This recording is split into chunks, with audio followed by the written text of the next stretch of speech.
Thanks for tuning in. Today at the Sweet Cyclist, we'll be reviewing the FLR F-XX II shoes. So here we have the FLR F-XX II shoes in its original packaging.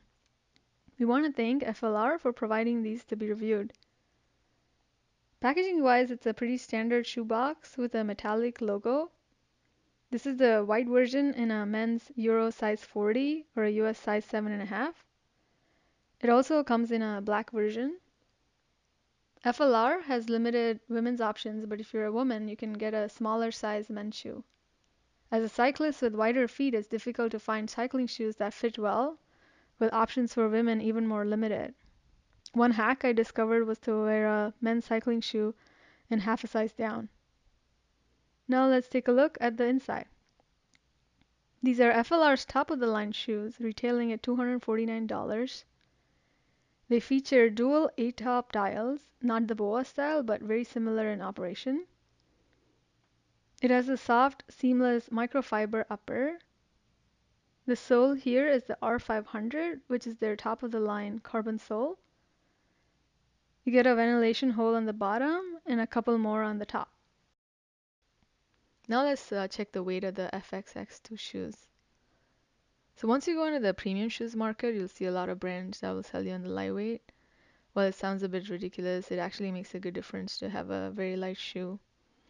This can actually be half the weight of an entry-level shoe. So looking at the left shoe here, it's 202 grams, and the right shoe comes in at about 204.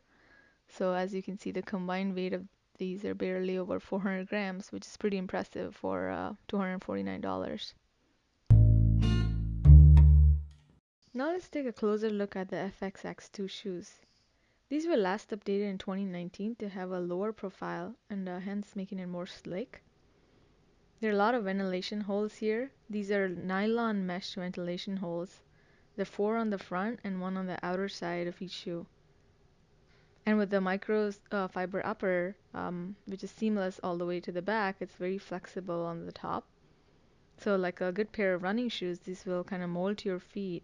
So if your feet are more narrow or wide, these will accommodate you rather than the other way around.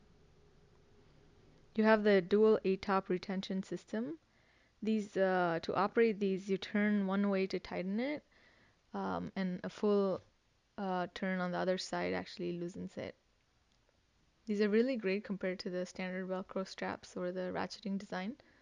So with the dual setup, you get 2 different zones you can independently control, which means you can loosen the top and keep the bottom tight, or vice versa to get the best fit. You can also see there are reflective elements along the length of the shoe as well as on the back. The model of the shoe is printed on the inside, while the brand name is on the outer. It's not full of graphics, so if you're looking for something minimal, this is one to look for. And on the inside, you have a more colorful insole. The insides are actually nice and smooth, so if you rub your hand against it, you won't feel any rough edges or multiple panels that may cause chafing.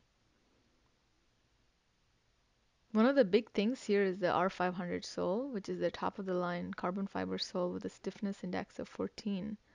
Which means there's almost no flex, so all your power is transferred to the bike and not lost due to the flexing of the shoe itself. The standard 3-bolt configuration here with adjustment indicators that'll help you position your cleats. There's also a ventilation hole here and a raised heel to prevent the sole from getting damaged when you walk on it. Here's a photo of the lit up FLR shoes to illustrate the ventilation better. So everywhere you see the illumination, it indicates more airflow through the shoe. Particularly the front nylon mesh vents provide significant airflow, while the perforations on the tongue and the sides provide additional ventilation. The vent on the bottom allows air through to cool the underside of your feet for additional comfort.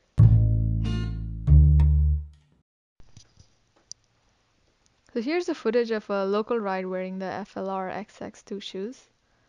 Comfort-wise, we found that these shoes were way lighter than the CDs or Specialized, even with the metal speed plate cleats on.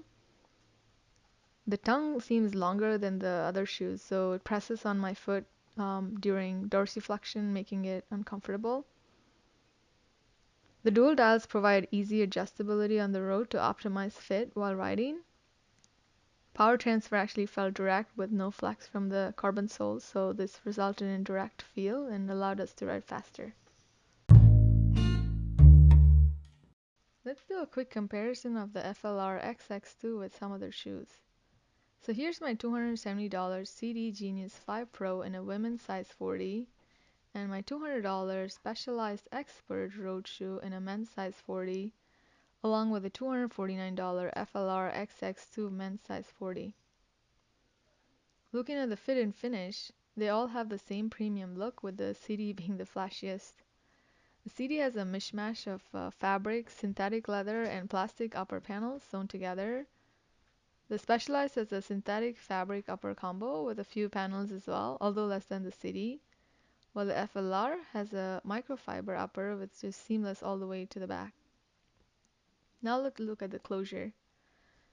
The CDs have a ratcheting strap and a Velcro combo. The Specialized has a bow dial with a single Velcro. With the FLR, you ditch the combo closure and get a double dial setup, which gives you more adjustability and better fit. The dial setup is also lighter and visually cleaner than the bulky ratchets or Velcro straps. Looking at the vent, the FLR F-XX II has more ventilation than the Specialized and CD shoes. While all the shoes have perforated uppers, the FLR has additional nylon mesh vents in the front. One other thing to notice is unlike the other two shoes, the CD doesn't have any vents on the bottom.